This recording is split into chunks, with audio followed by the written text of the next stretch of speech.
మహావీర్ నరసింహ అందులో ఎవరు హీరో? బొమ్మల సినిమా, మన మైథాలజీ ఇండియన్ దీని మీద తీసుకొని ఉన్నారు. అది ఎలా చూస్తున్నారంటే ప్రేక్షకుడికి కంటెంట్ కావాలి, కంటెంట్ ఇస్తే ఖచ్చితంగా సినిమా చూస్తారు అనేది నాకు ధైర్యం వచ్చేసింది. ఈ జనవరి నుంచి ఇప్పటి వరకు జూన్ వరకు సార్ ఏ సినిమా వచ్చినా చిన్న సినిమా అందులో హీరో లేరు sir. There is no hero. పెద్ద హిట్స్ అంటే ఎట్లా అంటే 50 కోట్లు ఇచ్చారు, 100 కోట్లు ఇచ్చారు. సో మా ప్రొడ్యూసర్ గారికి బ్రేక్ ఈవెన్ కాదు, ప్రేక్షకుడు ఒక 100 కోట్లు ఇస్తే నాలాంటి వాళ్ళకి ఒక 100 మందికి జీవితాన్ని ఇస్తారు. నాలాంటి డైరెక్టర్లు కృష్ణానగర్ రోడ్ల మీద చెప్పులు అరిగిపోయేలా తిరుగుతున్నారు అవకాశాల కోసం. అలాంటి వాళ్ళకి ఒక మంచి అవకాశం వస్తుంది. సో సినిమాను బతికించాలంటే ప్రేక్షకుడు మంచి కంటెంట్ని ఆదరిస్తాడు. ఖచ్చితంగా ఇది నిలబడుతుందని నాకు నమ్మకం.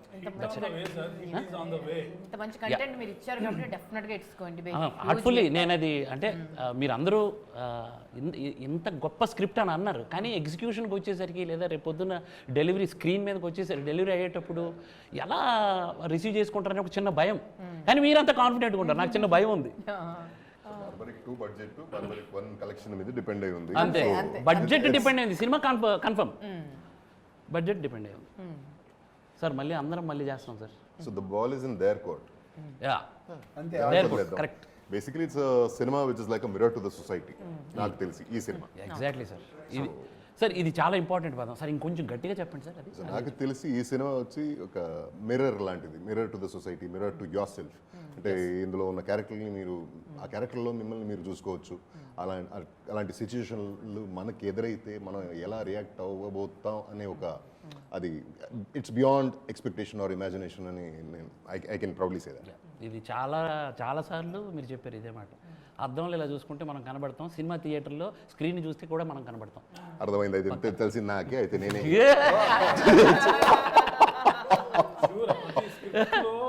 స్క్రిప్ట్ స్టేజ్లో ఉన్నప్పుడు మనం యాక్ట్ చేసినప్పుడు కూడా సీన్స్లో ఒక్కొక్కరి క్యారెక్టర్ ఆర్క్ తెలుసుకున్నప్పుడు సో వీ ఫెల్ట్ అరే ఇది క్యారెక్టర్ ఇట్లా బిహేవ్ చేస్తుంది, ఇలా బిహేవ్ చేస్తుందని వి ఫెల్ట్. ఆ టైంలోనే లేదు ఈ ఎవ్రీ క్యారెక్టర్లో ఎమోషన్ పండుతుంది, ఒక ఇప్పుడున్న దాంట్లో కంటెంట్ ఇమిడిపోయింది అనే కాన్ఫిడెన్స్ వచ్చింది.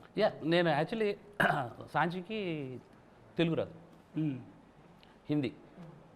ఎంత కష్టపడ్డదంటే తెలుగు అది డెలివరీ చేయడానికి తన కష్టం మామూలు కష్టం కాదు. నీకు అర్థం అవ్వట్లేదేమో. బోత్ మెహనత్ కియా తూనే, जो भी वो ఎక్స్ప్రెషన్ లానే కే లియే. నేను సెట్లో ఉన్నానంటే భయంతో వచ్చేది పాపం, సీరియస్గా. నాకు ఒకటి కొంచెం ఏముంటుందని చిన్న తెక్క ఉంది, అందుకే అప్పుడప్పుడు మా ప్రొడ్యూసర్ గారు ఒకటి వేస్తుంటారు నాకు.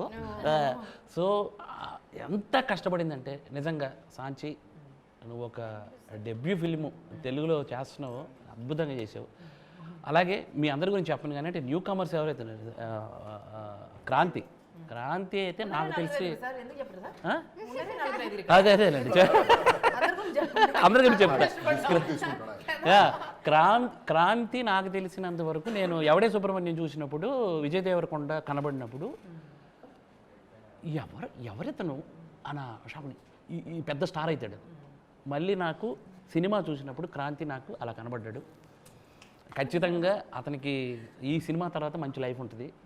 మేడం మీ గురించి ఏం చెప్తాను నేను, మీరు బుల్లితేరని వెండి తెరని ఉర్రూతులో ఊహించారు. ఈమె గురించి చెప్పాలంటే సింపుల్ సార్, నాకు అనిపించింది ఏంటి అని అంటే ఈమె దగ్గర అందరూ సెకండ్ ఇన్నింగ్స్ అంటారు కదా, కాదు మేము ఫస్ట్ ఇన్నింగ్స్ కంప్లీట్ చేయాల. ఫస్ట్ ఇన్నింగ్స్ అక్కడ ఒక దగ్గర ఒక స్టేజ్లో ఆపేసారు. ఆ ఫస్ట్ స్టేజ్ని కంప్లీట్ చేయబోతుంది నిజం. Not second innings. Second innings కాదు, ఇది కంబ్యాక్ కూడా కాదు, అది ఏదో ఎలితి అందరికి ఉంది, అది తీరిపోతుంది ఈరోజు స్క్రీన్ మీద తీరిపోతుంది. రాజేష్ సార్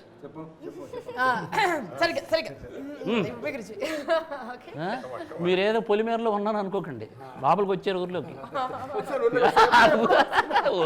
వచ్చారు. సజ్జరాజు గారితో ఊరంతా తిరిగారు కదండి వర్షంలో. సార్ మీరు ఇక లెజెండ్ సార్, మీరు లెజెండ్. ఎందుకంటే చిరంజీవి గారిని చూసి మేము సినిమాల మీద ఇంట్రెస్ట్ మాకు వచ్చింది. ఆ సినిమాలు మీరు చేశారంటే నాకు ఆశ్చర్యం వేసింది. పసివాడి ప్రాణం, హిట్లరు, ఆరాధన, స్టువస్టపురం పోలీస్ స్టేషన్, సారథి ఫస్ట్ అక్కడ తర్వాత ఇక్కడ మెయిన్ కంటెంట్. మెయిన్ కండి More than 250 films. సార్ నిజంగా నా ఆల్మోస్ట్ సార్ నిజంగా నా అదృష్టం సార్. నాకు ఒక 250 సినిమాల్లో నటించిన, ఒక 150 సినిమాల్లో హీరోగా చేసిన పాన్ ఇండియా స్టార్ నా సినిమా. నేను సార్ యాక్షన్ చెప్తా ఉంటే అసలు చెప్పండి సార్ అంటే అసలు అది ఏంటి సార్ అది ఆ ఎనర్జీయే వేరు వేరు. సార్ సార్ ఇంకొకటి చేద్దాం సార్ అంటే అసలు మనసు నిండిపోయింది sir. Thank you so much. మేఘన నువ్వు little super star. Little super star అంటే ఎట్లా అంటే 250 సినిమాలు చేసే కళాకారుడికి పోటీ ఇచ్చావు. మీ వల్ల సార్, మీరు ఇవ్వబట్టి. థియేటర్లో ఆ పోటీ మామూలు పోటీయే. గాడ్ బ్లెస్ యూ మా, నీకు మంచి ఫ్యూచర్ ఉంది, హీరోయిన్ అవుతావు. సార్ వశిష్ఠ సార్, ఈ సినిమాకి నాకు తెలిసి ఓల్డ్ హార్ట్ మీరు సార్. సినిమా మిర్రర్ మిర్రర్ అన్నారు కదా, అద్దం చూస్తే మనం కనబడతాం, స్క్రీన్ చూస్తే మనం కనబడతాం. You are the heart sir. సినిమాని ట్రావెల్ చేసేదే మీరు. అంటే ఇన్ని రోజు ఇన్సేపు కొట్టుకున్నారు కదా, నేను ఇప్పుడు ఓపెన్ అవుతున్నా. హలో ఇప్పుడు ఓపెన్ అవుతున్నా. హార్ట్ సినిమాని మొదటి నుంచి ఓపెనింగ్ షాట్ నుంచి మీరు ట్రావెల్ చేస్తారు సార్ సినిమాని. అద్భుతం. నాకు తెలిసినంత వరకు మీరు మంచి ఆర్టిస్ట్. కన్నడలో నాకు తెలిసి ఒక 70-80 సినిమాలు చేశారా? లేదు, ఒక అరౌండ్ 30+. 30+ చేశారు. రీసెంట్గా నేను లవ్లీ అనే సినిమా సూపర్ హిట్ అయిందట. మీరు కళ్ళతోనే యాక్ట్ చేశారు సార్ సినిమాలో. మీ కళ్ళతోనే జనాల మనసుల్ని ఆకట్టుకుంటారు, అది నమ్మకం నాకు ఉంది. నిజంగా సత్యరాజ్ గారు ఉన్నారు, మేడం ఉన్నారు, సత్యం రాజేష్ గారు ఉన్నారు, సాంచి ఉంది. But you are the mirror sir. ప్రతి అబ్బాయిలో మీ క్యారెక్టర్ కనిపిస్తుంది. Yes. చాలా మంది అబ్బాయిలు కనెక్ట్ అవుతారు డెఫినెట్ గా. All credit goes to our man for writing such a wonderful ఎన్ని వేరియేషన్స్ ఉన్న, ఎన్ని షేడ్స్ ఉన్న క్యారెక్టర్స్ ని మీరు కన్సీవ్ చేశారు కదా సార్. మనందరం ఇలా కూర్చొని పోటీ పడేలాంటి క్యారెక్టర్లను క్రియేట్ చేసి ఒక్కొక్కరికి ఒక ప్రత్యేకత ఉంది. ప్రతి క్యారెక్టర్ కి ఒక క్యారెక్టరైజేషన్ ఉంది. వచ్చిన కాసేపు నిడివి ఉన్నా కూడా వాళ్ళకి ఒక ప్రత్యేకమైన క్యారెక్టరైజేషన్ ఉంది. వాళ్ళ ఆలోచన విధానం ఒక రకంగా ఉంది. అంటే ఇప్పుడు బార్బరీకి 3 బాణాలు ఉన్నట్టు, ప్రతి బాణానికి ఒక ప్రత్యేకత ఉన్నట్టు, ఇక్కడ ప్రతి క్యారెక్టర్ కి ఒక ప్రత్యేకత ఉంది. అందుకే ప్రతి క్యారెక్టర్ కూడా నేను లేకపోతే సినిమా లేదని ఫీల్ అవుతుంది. కోఇన్సిడెంట్ ఒకటి మీరు గమనించారా? ఇప్పుడు నాకు త్రిబాణం ఉన్నారు, editor, music director, DOP. Uddhav గారు ఇన్ఫ్యూషన్ బ్యాండ్, రమేష్ రెడ్డి గారు, కుషేంద్ర రమేష్ రెడ్డి గారు. ఓకే, సినిమాలో కూడా త్రిబాణం ట్రావెల్. అలాగే ప్రొడ్యూసర్ గారికి 3 బాణాలు ఉన్నాయి. మొదటి బాణం నేను, రెండో బాణం రాజేష్ గారు అని ఎగ్జిక్యూటివ్ ప్రొడ్యూసర్, మూడో బాణం లైన్ ప్రొడ్యూసర్ అని సురేష్ గారు. ఆయనకు 3 బాణాలు ఉన్నాయి. ఆఫీస్లోకి వెళ్తే మేము 3 ఉంటాం.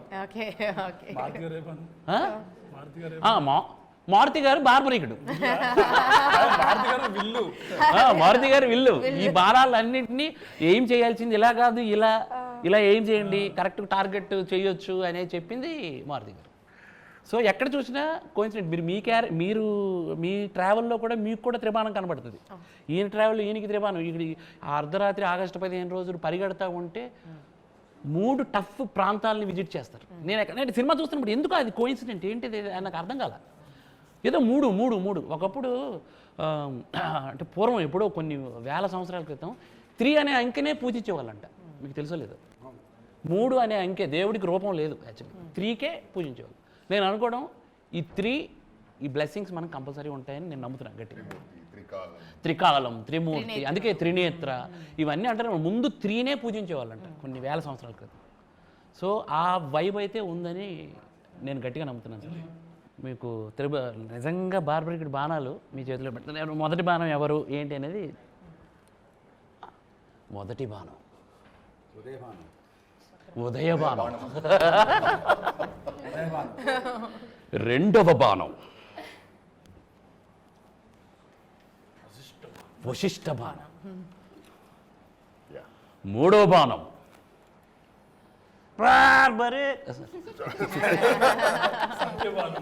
సత్యబాణం. సత్యబాణం.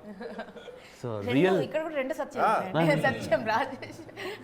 ప్రేక్షక దేవుళ్ళకి శిరస నమస్కారం చేస్తూ